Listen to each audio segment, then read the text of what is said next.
नमस्कार। आज हम मोहनदास गांधी के शुरुआती सालों में झांकेंगे, समझने की कोशिश करेंगे कि वो कौन सी ताकतें थी, वो कौन से हालात थे जिन्होंने एक मामूली से लड़के को पूरी दुनिया के लिए एक मिसाल, एक महात्मा बना दिया। चलिए शुरुआत करते हैं भारत के पहले प्रधानमंत्री जवाहरलाल नेहरू के इन शब्दों से। ये शब्द गांधी के ऐतिहासिक महत्व को, उसकी विशालता को दिखाते हैं। नेहरू के मुताबिक गांधी एक ऐसी शख्सियत थे जिनकी विरासत कभी धुंधली नहीं पड़ेगी।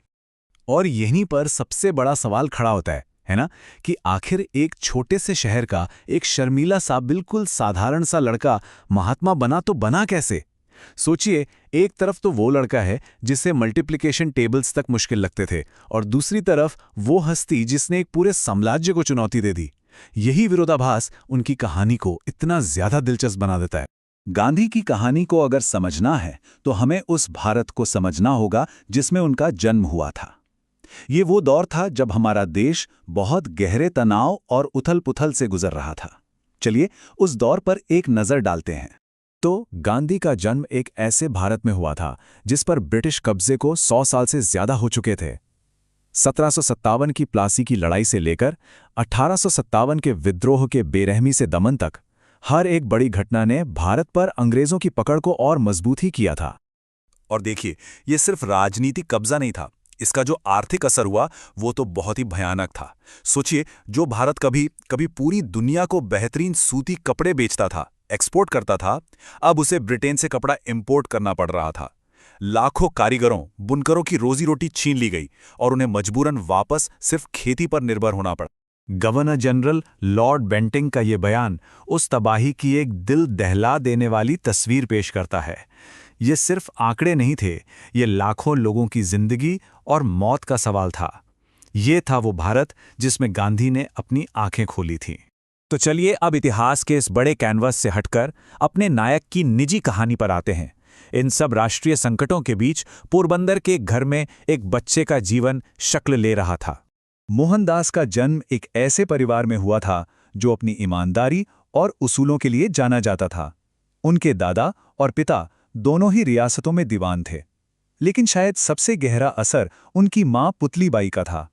उनकी गहरी आस्था और दृढ़ संकल्प ने ही मोहनदास के चरित्र की नींव रखी। और दिलचस्प बात यह है कि उनके बचपन में भविष्य के उस महात्मा की कोई झलक नहीं दिखती। वो पढ़ाई में एक औसत छात्र थे, बहुत शर्मीले थे, खेलों से दूर भागते थे। हाँ, अपने चरित्र को लेकर वो बहुत सजग थे, लेकिन महानता के कोई शुरुआती संकेत बिल्कुल नहीं थे। उनकी जिंदगी में एक अहम मोड़ तब आया जब उन्होंने राजा हरिश्चंद्र पर एक नाटक देखा। वही राजा जो अपनी सच्चाई के लिए अपना सब कुछ कुर्बान कर देते हैं। इस नाटक ने उनके मन पर इतनी गहरी छाप छोड़ी कि सच के लिए उनका समर्पण जिंदगी भर के लिए बन गया। ये एक निजी अनुभव है, लेकिन इससे पता चलता है कि उनके मूल्य कैसे बन रहे थे। एक बार उन्होंने चोरी की और फिर हिम्मत करके अपने पिता के सामने सब कबूल कर लिया। उन्हें लगा था कि बहुत डांट पड़ेगी, सजा मिलेगी, लेकिन पिता की आंखों में आंसू थे। बस यही उन्होंने सीखा कि सच की ताकत सजा की ताकत से कहीं ज्यादा बड़ी होती है। ये अहिंसा में उनका पहला प्रैक्टिकल सबक था। अब उनकी जिंदगी का अगला बड़ा अध्याय शुरू हुआ। वो बैरिस्टर बनने के लिए लंदन गए, एक ऐसा सफर जो उन्हें अंदर से पूरी तरह बदलने वाला था। ये फैसला बिल्कुल आसान नहीं था।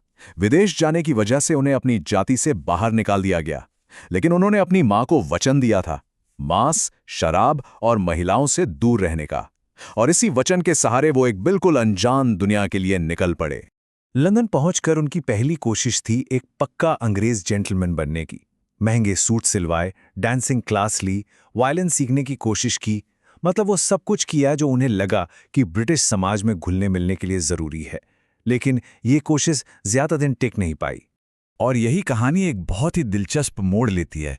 गांधी ने ये बाहरी दिखावा छोड़ा और खुद को खोजने की एक यात्रा शुरू की। उनकी असली पढ़ाई लिखाई तो लंदन की यूनिवर्सिटी के बाहर शुरू हुई। उनकी असली शिक्षा वो किताबों से ज्यादा खुद की खोज से आई। उन्होंने महसूस किया कि किसी और की नकल करने से बेहतर है कि वो पहले खुद को समझें।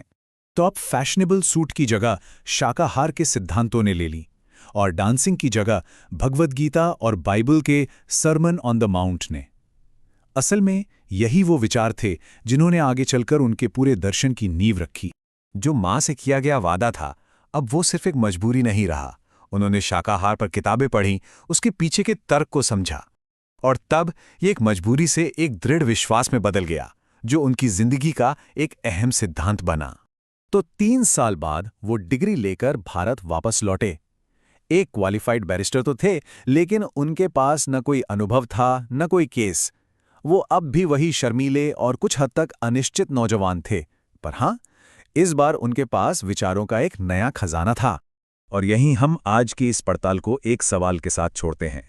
देश का संघर्ष तो चल ही रहा था, और ये युवा बैरिस्टर अभी उस महान नेता से बहुत दूर थे जिसे दुनिया आज जानती है। तो वो बदलाव कैसे आएगा? वो कौन सी चिंगारी होगी जो मोहनदास को महात्मा में बदल देगी? ये कहानी फिर कभी।